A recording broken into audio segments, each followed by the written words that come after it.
Em nome do Pai, do Filho e do Espírito Santo. Queridos fiéis,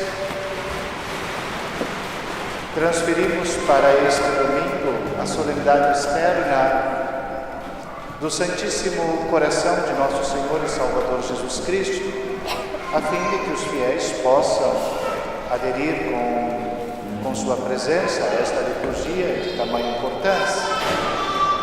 Quando falamos do mistério do amor de Deus manifesto em seu sacratíssimo coração, compreendemos um amor que constrange a pessoa humana, um amor que não pode ser simplesmente correspondido, visto que é grande demais. Como podemos nós, diante de um coração chagado, transpassado, permanecermos insensíveis? Como poderíamos nós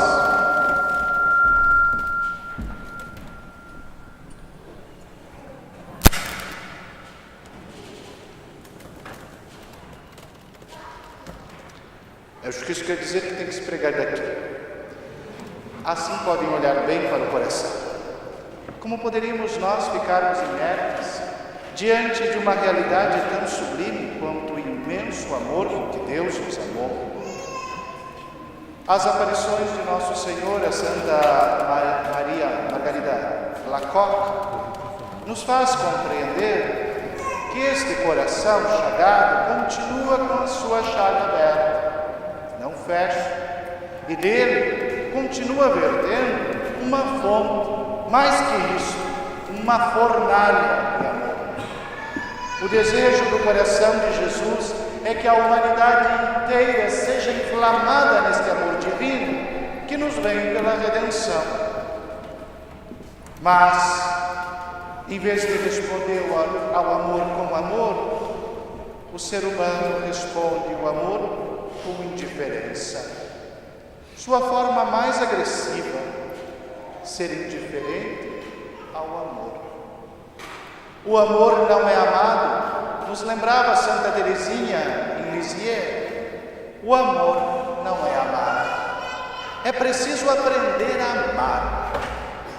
E o coração de Jesus, amando-nos com um fogo abrasador, que espanta até mesmo os anjos do céu e revolta as hordas do inferno, nos faz compreender que só Ele pode nos ensinar a amar. O amor não é uma arte que o homem aprende com o homem.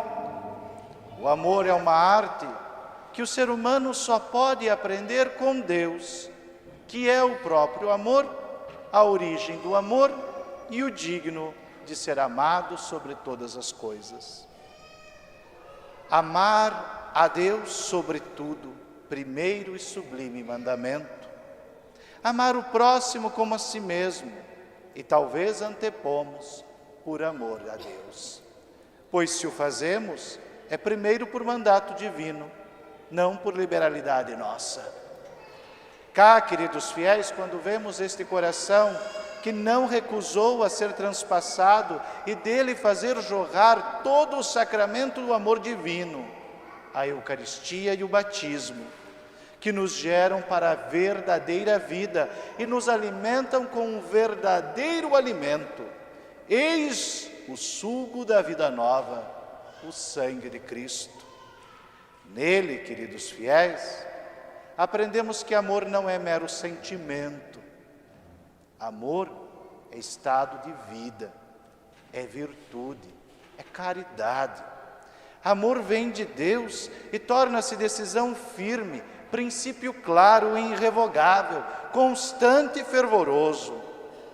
Amor se encontra com sacrifício, e os dois são a expressão da mesma e única radicalidade que é exigido diante de dom tão supremo.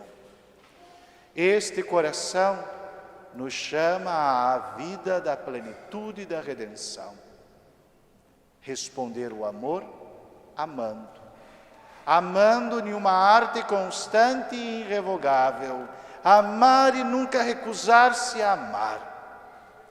Ao mesmo tempo, a liturgia também nos lembra que se desprezar o amor humano em si já é um grande mal, uma grande irreverência, desprezar amor divino é pecado capital e gravíssimo. Quando lembramos que o amor não é amado, apesar de continuar amando e perdoando, de continuar chamando a vida e a redenção à humanidade, percebemos que é preciso reparar as chagas deste coração com nossa própria vida, com nossos próprios sacrifícios. Associar também os nossos sacrifícios ao sacrifício redentor de Cristo.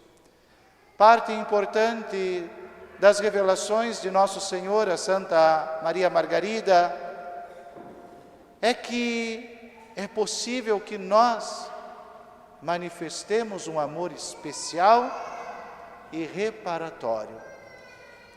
Como é difícil para a nossa sociedade pensar nisso, quando somos tão categóricos na culpa individual, que não compreendemos a culpa de toda a humanidade. Já perceberam na catequese como é difícil explicar para as crianças que porque nossos primeiros pais no paraíso pecaram, desobedecendo o mandamento divino, toda a humanidade caiu em estado de pecado? A primeira coisa que a criança diz é: não fui eu. Por que eu? Mas foram eles. Por que eu tenho que ser responsável por isto? Como é difícil entender que existe uma solidariedade no amor e uma solidariedade também no pecado, na culpa do pecado. Aqui, quando nos pomos de fato a reparar as chagas deste coração, a colocar uma gotinha de refrigério nesta paixão, a retribuirmos, mesmo que seja com nossa insignificante e frágil existência, ao coração de Jesus, descobrimos uma arte de amar que nos assemelha mais e mais a Ele. A arte do sacrifício e da misericórdia. Que nos pede o Senhor para reparar este coração tão gravemente ferido? Acaso nos pede que façamos obras gigantescas, que aniquilemos nossa própria vida, que andemos descalços pelas ruas, vestidos de trapos, com cilícios? Não, não pediu isto. Pediu apenas que o visitássemos, que o adorássemos, que não desprezássemos as próprias ações da providência divina que nos permitem sofrer esta ou aquela coisa que nos desagrada à vontade e trouxéssemos à consciência o desejo de severamente oferecer aquilo em reparação ao seu sacratíssimo coração. Nos chama a participar dos sofrimentos de nossa vida e dar o verdadeiro sentido a eles. O sentido de penitência, o sentido de doação, sofrer por Cristo, oferecer por Cristo, estar com Cristo na fragilidade do homem decaído. É isto que nos pede, que o visitemos no sacrário, que assistamos na missa nesta intenção, que nos confessemos com frequência e ofereçamos estas confissões em reparação ao seu sacratíssimo coração, que façamos um ato a mais do que aquilo que nos é de dever de Estado e de justa disciplina por aqueles que nada o fazem, que desprezam e zombam dele. É isto que nos pede. Não é grande demais, não é absurdo demais, não nos rouba nada essencial na vida, mas em todos esses anos, desde que Nosso Senhor se manifestou a Santa Margarida Maria, quanto tem esfriado esta intenção.